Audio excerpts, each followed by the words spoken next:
এই জীবনের পথ চলায় বড় হতে হলে কঠিন সিদ্ধান্ত নিতে হয়। কখনো চাকরি ছাড়তে হয়, কখনো আপনজনকে ছেড়ে প্রবাসে পাড়ি জমাতে হয়, কখনো ভালোবাসাকে ত্যাগ করতে হয় নিজের স্বপ্ন পূরণে।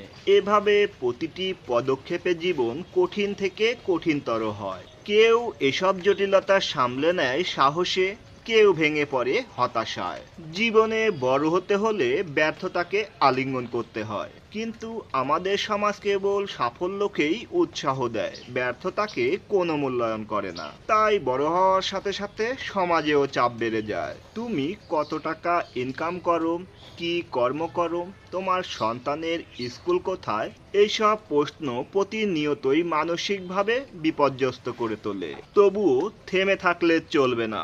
জীবন সহজ হয় না, এই কঠিন সত্য মেনে নিতে হবে। কারণ কঠিনতা মানেই থেমে যাওয়া নয়, এগিয়ে যাওয়ার এক নতুন সুযোগ।